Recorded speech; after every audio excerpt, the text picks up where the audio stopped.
Hola, Mabel. Muchas gracias por la invitación. No, por favor, gracias a vos por venir. Bueno, la convocatoria tenía que ver justamente por toda esta discusión, toda esta instalación de este tema a partir de este famoso decreto que termina nombrando a 2 jueces de corte. Finalmente después se da un retroceso, pero me gustaría que evaluemos, ¿no?, qué es lo que ha pasado en este contexto. Hay quienes hablan de cierta legalidad, otros no dan esa explicación. De todas maneras, muchos coinciden en que no tendría consenso o legitimidad que de alguna manera se avasalle o se vaya hacia otro poder que se supone es independiente, ¿no?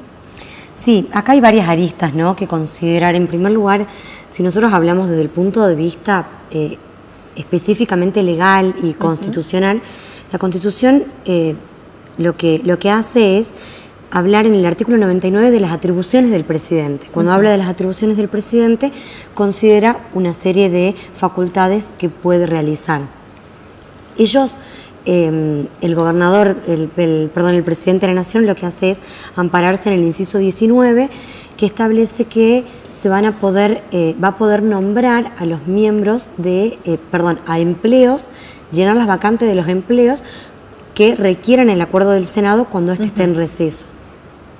Al hablar de empleos, específicamente nos hace referencia, o de acuerdo a lo que tenemos estudiado los constitucionalistas, hace referencia a otros miembros distintos de los funcionarios judiciales, porque tenemos otro inciso, que es el 4, que específicamente habla acerca de los magistrados de la Corte Suprema de Justicia de la Nación y además de los demás funcionarios judiciales de los tribunales federales inferiores. Entonces, se da de alguna manera un avallazamiento a lo que sería el sistema republicano, ¿no? En mi opinión personal, el sistema republicano está instituido específicamente para que los distintos poderes estén en una situación de pesos y contrapesos y de alguna manera que se controlen los unos a los otros. Por eso la Constitución establece que es necesario el acuerdo del Senado para el nombramiento de estos cargos. Y mucho más teniendo en cuenta la importancia. Creo que no nos dimos cuenta de eso todavía, que los jueces de la Corte Suprema de Justicia de la Nación son los que deciden en última instancia sobre todas las cuestiones que hacen a la Constitución Nacional, a las constituciones provinciales y a los derechos más fundamentales que afectan a todos los ciudadanos. Por eso es necesario el acuerdo del Senado. Políticamente, cómo se dieron las situaciones fue... me parece que hubo un exceso y un exceso demasiado peligroso, ¿no? El exceso se dio en que, si bien está en receso el Senado, se puede llamar a las sesiones extraordinarias. Entonces, no existe la necesidad y la urgencia para dictar ese tipo de decreto. Claro. Lo peligroso sería que siente un precedente a futuro.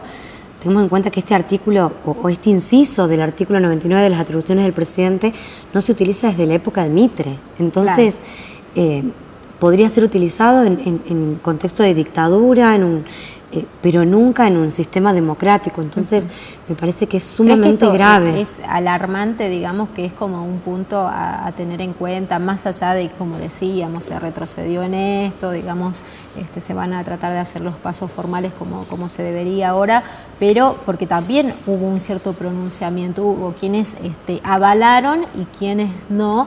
Entonces esto generó también esa movilidad, o por lo menos ese punto de decir, bueno, vamos a manejarnos de otra manera. Pero te llamó la atención, además la urgencia con la que se lo hizo, que haya sido en esta primera semana de gestión, en estos primeros días, ¿no?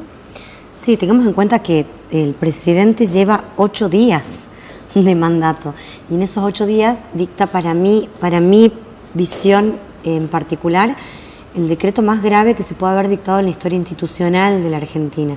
Afecta sobre todo institucionalmente lo que es la República. Yo te explicaba recién que lo que hace el Senado justamente es... El Senado son los representantes del pueblo. El pueblo, en definitiva, son los justiciables. Entonces, la gravedad está dada por ese punto que afecta a lo que sería el juez imparcial, a la independencia judicial, al juez natural, mejor dicho, todos tenemos derecho y constitucionalmente establecido a tener un juez natural que sea elegido como se establecen los procedimientos de la Constitución y que sepamos quién va a ser el que nos va a juzgar en definitiva. Entonces, al ser el intérprete final de la Constitución, el que tiene la última decisión de todas las cosas que pueden tranquilamente llegar a la Corte Suprema de Justicia por vía de apelación o por cualquier otro recurso, es grave la imposición de este tipo. De alguna manera, creo que los que lo avalan se amparan en un criterio político, ¿no? En un criterio de que el presidente se vio en la necesidad de contar con 2 jueces que de alguna manera resuelvan las cuestiones que están hoy en la ley de medios. Sí. Entonces, eso puede ser un aval, pero constitucional, legalmente, políticamente y hasta te diría éticamente no es correcto. Y me resulta peligroso.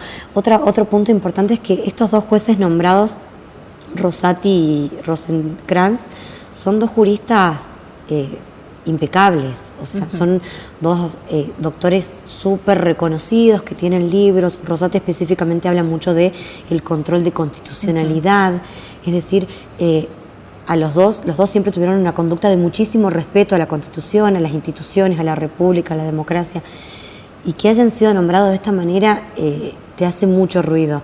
Cuando yo creo que en una sesión extraordinaria del Congreso el Senado no hubiera tenido ningún tipo de objeción para que estos 2 jueces integren la Corte. Ajá. No los objetás, digamos, personalmente a ellos, pero no, sin embargo han tenido vínculos, por ejemplo, con el Grupo Clarín, y digo, esto también es una cuestión que está en discusión, sobre todo cuando se está hablando y se está poniendo en tela de juicio lo que es la ley de medios, ¿no? Sí, totalmente. Los 2 son abogados, específicamente del Grupo Clarín, y no tuvieron tampoco ningún reparo en correr eso de sus currículums al momento de publicarlo.